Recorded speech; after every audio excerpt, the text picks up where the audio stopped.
मेरे प्रिय देशवासी, मैं आपका शुभचिंतक भिक्षु वीपी थिरोज्योति सभी के लिए सबसे पहले स्वास्थ्य की मंगल कामना करता हूं और साथ ही आप सभी देशवासियों को अशोक विजय दशमी की बहुत बहुत शुभकामनाएं।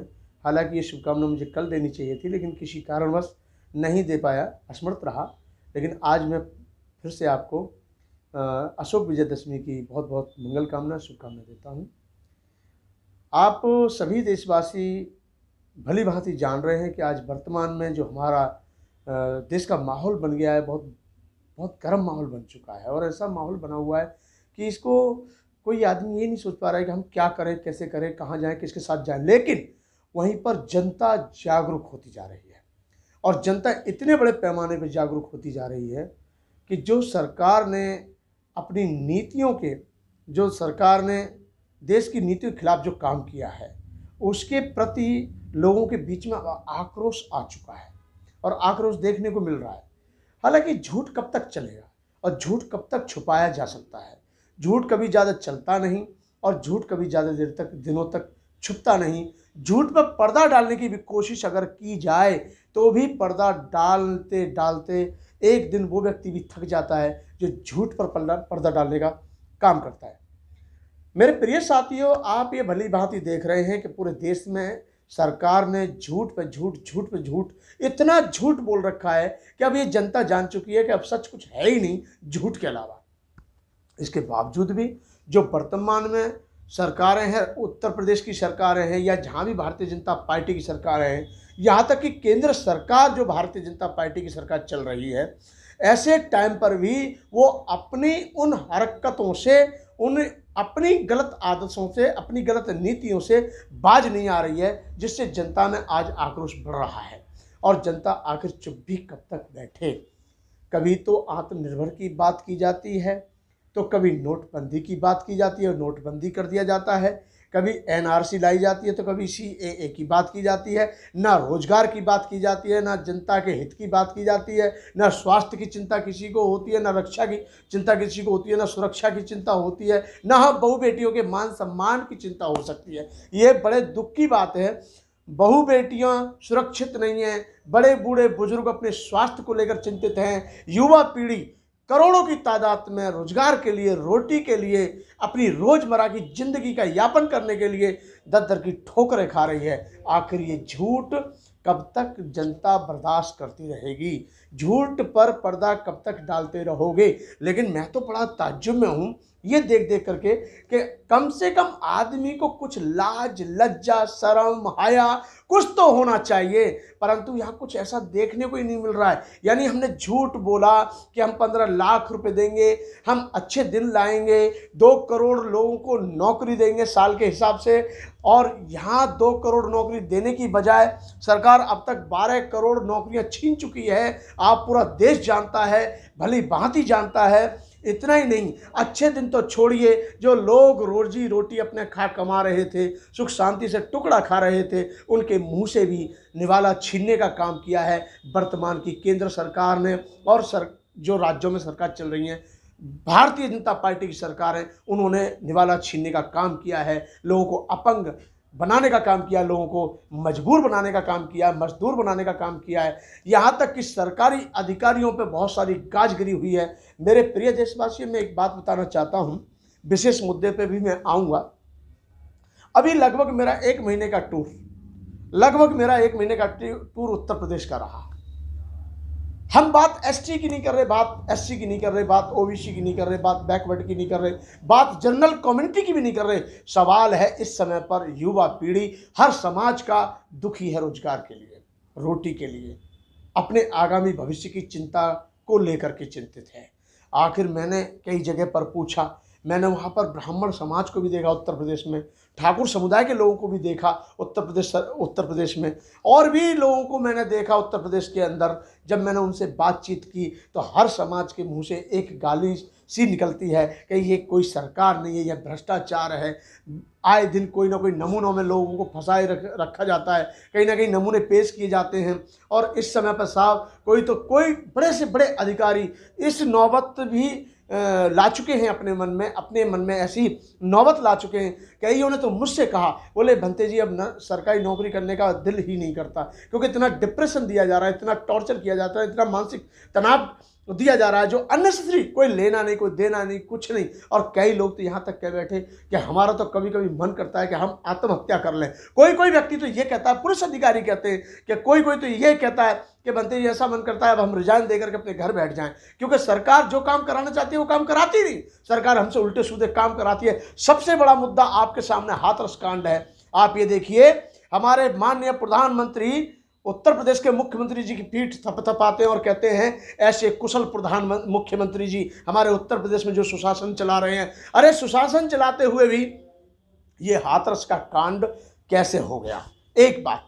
और ये एक हाथरस कांड ही क्यों, गोंडा में जो 3 बेटियों पर तेजाब फेंका गया, वो ऐसा क्यों कांड हुए, इन कांडों को क्यों अंजाम मिल रहा है, कौन दे रहा है इन कांडों को अंजाम।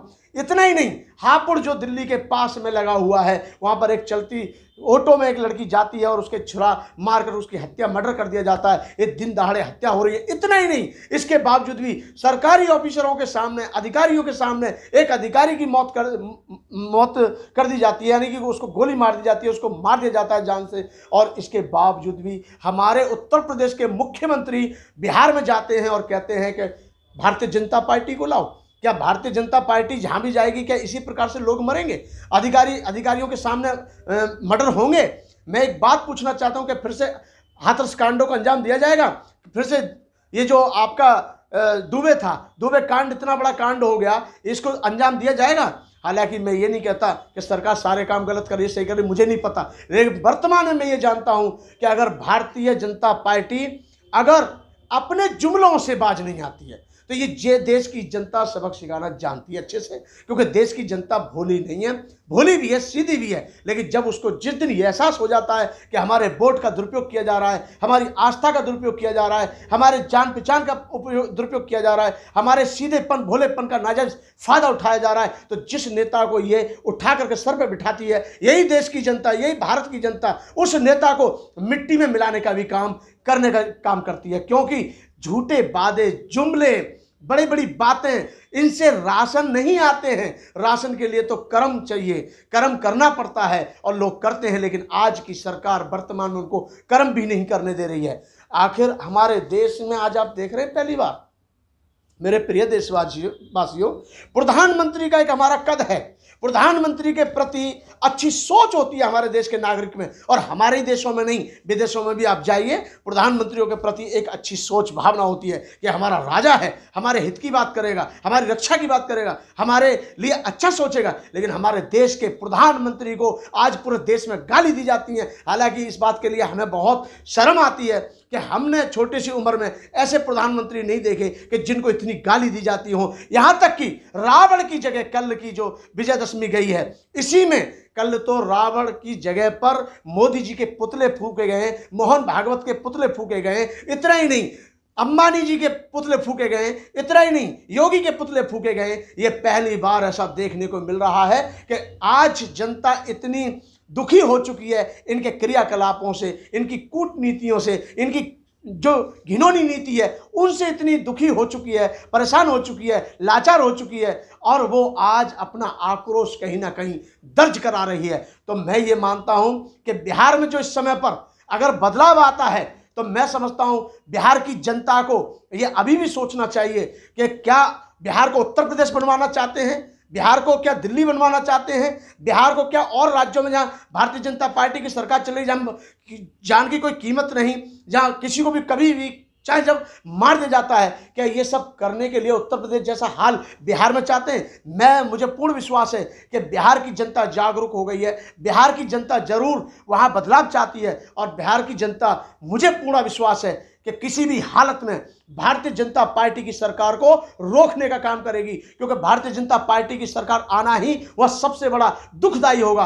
और यही मैं उम्मीद करता हूं पश्चिम बंगाल के लोगों से। पश्चिम बंगाल के लोग भी अगर अपने देश, अपने राज्य को बरकरार, सही सलामत, सुरक्षित और मान सम्मान पूर्वक अपने प्रदेश को रखना चाहते हैं तो वहां पे भी भारतीय जनता पार्टी की सरकार को नहीं आने देना चाहिए उनको। और किसी भी प्रकार से जो ममता बनर्जी बहन जी हैं वो अच्छे से सरकार चला रही हैं, उन्हीं को दोबारा से मौका वहां पे दिया जाए। मैं किसी पार्टी में नहीं हूं, मैं किसी राजनीतिक पार्टी में नहीं हूं। मेरा मकसद भारतीय जनता पार्टी या कांग्रेस या BJP, Samajwadi party, Bahujan Samaj party से नहीं है। मेरा मतलब है भारत के सिस्टम से। और भारत का सिस्टम इस समय ऐसा बिगड़ चुका है। 2014 से पहले सब लोग सुख शांति पूर्वक रोटी खा रहे थे, सुख शांति पूर्वक सब जी रहे थे, किसी को कोई परेशानी नहीं थी। लेकिन 2014 के बाद सब ध्वस्त हो गया। 2014 के बाद सबकी रोटी छिन गई। 2014 के बाद सब जगह भुखमरी फैल गई। 2014 के बाद जुमलों की ऐसी कतार लग गई कि एक जुमला खत्म नहीं होता दूसरा जुमला चालू, एक जुमला खत्म नहीं होता दूसरा झूठ चालू, एक झूठ खत्म नहीं होता दूसरा झूठ चालू। आखिर झूठों से, झूठे नेताओं से या झूठे जुमलेबाज धोखेबाज नेताओं से तुम्हारा भला होने वाला नहीं है। पेट को रोटी चाहिए, व्यक्ति को रोजगार चाहिए, बेटी को चलने फिरने का मान सम्मान का अधिकार चाहिए, बुजुर्ग को स्वास्थ्य चाहिए, युवा को रोजगार चाहिए। मेरे देशवासियों, मेरे प्रिय देशवासियों, मैं ये नहीं कहता, लेकिन मुझे बड़ी शर्म की बात है ये कि आज हमारे देश में, हालांकि जो अशोक विजयदशमी मनाई जाती है, इस दिन भगवान बुद्ध का जो पवित्र धम्म है, वो धम्म उस दिन महान सम्राट अशोक ने स्वीकार किया था। और आज उस व्यवस्था को तोड़ मरोड़ कर रामनवमी में पेश कर दिया। और रामनवमी में भी ये कहा जाता है कि रावण बुराइयों का प्रतीक है। लेकिन रावण बुराइयों का प्रतीक है तो मैं ये कहना चाहता हूं, रावण ने सीता को सुरक्षित रखा, रावण ने सीता को कभी गलत नजर से नहीं देखा, रावण ने कभी उनके लिए गलत शब्दों का उपयोग नहीं किया, रावण ने कभी सीता की तरफ किसी भी प्रकार से कोई चरित्रहीनता का परिचय नहीं दिया। लेकिन इसके बावजूद भी उसको जलाया जाता है। लेकिन जो हमारे देश में रहकर, हमारे देश का खाकर हमारी बहू बेटियों को आज बुरी नजर से देखते हैं, मासूम बच्चियों के साथ बलात्कार करते हैं, मासूम बच्चियों को वो अपनी हवस का शिकार बनाते हैं, क्या उनको नहीं जलाया जाना चाहिए? मैं कहता हूं रावण तो श्रीलंका से थे, रावण को श्रीलंका में वो लोग जाने जलाएं कि नहीं जलाएं, लेकिन हमारे यहाँ के जो दरिंदे हैं, हमारे यहाँ के जो ऐसे दुष्ट लोग हैं जो आए दिन ऐसे ऐसे अंजामों को जन्म देते हैं, ऐसे लोगों के पुतले भी जलाए जाने चाहिए। और मैं कहता हूं ऐसे लोगों को फांसी भी होनी चाहिए। आज एक बहुत बड़ा सवाल उठता है, हत्या का ये जो हुआ है हाथरस कांड पूरे देश से छुपा नहीं है, पूरे देश से छुपा नहीं है। हालांकि वहाँ के जो डीएम थे और एसएसपी महोदय थे, ऐसी जो उम्मीद थी जनता को, वैसे उनसे रेस्पॉन्स मिला नहीं। इसके बावजूद मैं एक बात कहना चाहता हूँ, वो कहते हैं कि अगर ऐसा कुछ हो भी गया तो क्या हुआ।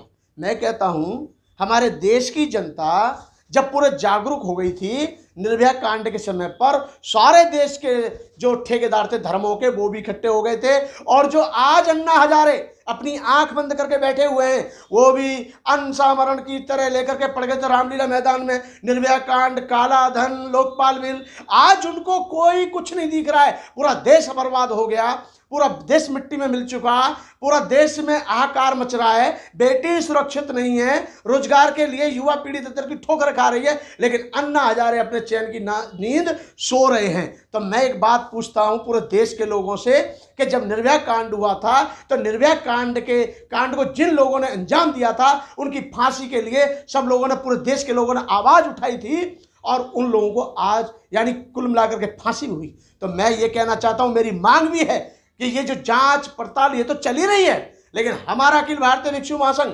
हमारा बुद्ध शांति मिशन ट्रस्ट ऑफ इंडिया, हमारा प्रज्ञा दर्पण न्यूज और हमारे और भी जो बहुजन मीडिया के चैनल हैं, उनकी तरफ से मैं मांग करता हूं कि जो यहाँ पर हत्या का जिन लोगों ने आपके हाथरस को इतना बड़ा खतरनाक घिनौना अंजाम दिया है, उनको भी फांसी ही होनी चाहिए। क्योंकि बेटी चाहे ब्राह्मण की हो, चाहे मुस्लिम की हो, चाहे सिख की हो, या ईसाई की हो, या बौद्ध की हो, या जैन की हो, पारसी की हो, अहूदी की हो, वहाई की हो, किसी भी धर्म की, किसी भी समुदाय की, किसी भी मजहब की बेटी हो, सबसे बड़ी बात है वो बेटी है, वो किसी जाति की नहीं है। शब्द बेटी है, वो किसी भी जाति का क्यों ना हो बेटी, उसके साथ ना कोई भी व्यक्ति गलत करता है तो उसको उसकी सजा मिलनी ही चाहिए, चाहे वो किसी भी समुदाय के लोग क्यों ना गलत करें, चाहे किसी भी समुदाय की बेटी के साथ गलत क्यों ना हो। आज पूरे देश में सब गलत चीजों पर पर्दा डाला जाता है, लेकिन मेरा पूरा विश्वास है कि आने वाले समय में ये पर्दा उठेगा।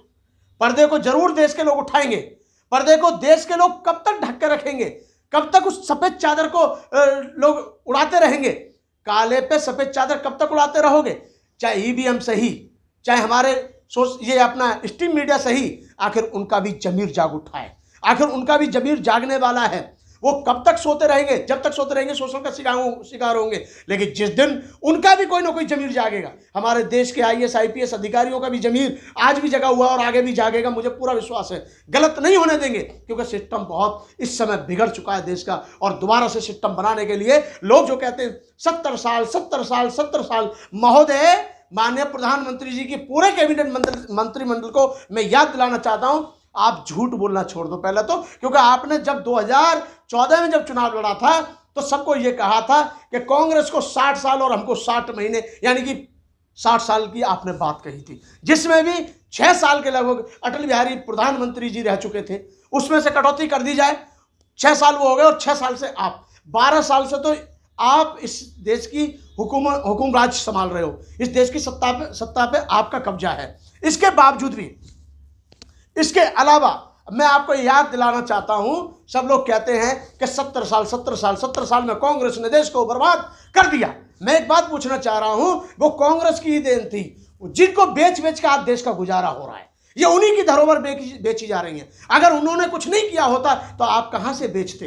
आप उन्हीं की कंपनियों को बेच करके, आज उन्हीं के जो विभाग थे उन्हीं को निजीकरण करके, प्राइवेटीकरण करके अपने देश का गुजारा कर रहे हो। आपको तो एहसान बंद होना चाहिए कांग्रेस का, आपको तो एहसान बंद होना चाहिए उन सरकारों का जिन्होंने इस देश के लिए कुछ किया था, जिनको बेच करके आपकी गुजर बसर चल रही है। क्योंकि अगर वो वस्तुएं ना होती, वो देश की धरोहर ना होती, तो आपका इतना वजूद नहीं कि इस देश को चला सके। क्योंकि आपके पास तो फेंकू भाषण है, और फेंकू भाषण से देश नहीं चलता। देश चलाने के लिए अच्छी सोच, अच्छी सूझबूझ, यानी सूझबूझ चाहिए, और एक अच्छी भावना। क्योंकि प्रधानमंत्री किसी पार्टी के नहीं होते, प्रधानमंत्री किसी एक विशेष समुदाय के नहीं होते, प्रधानमंत्री देश के होते हैं। क्योंकि देश की जनता को प्रधानमंत्री पे पूरा भरोसा होता है, पूरी उम्मीद होती है, और हक है हर उस नागरिक को जिसने वोट दिया है और वोट नहीं भी दिया है। हक है उस व्यक्ति को जो इस देश में रह रहा है, हक है उस व्यक्ति को जो भारतीय संविधान के प्रति आस्था रखता है। तो मुझे पूर्ण विश्वास है कि ये झपोल संघ वाली बातें,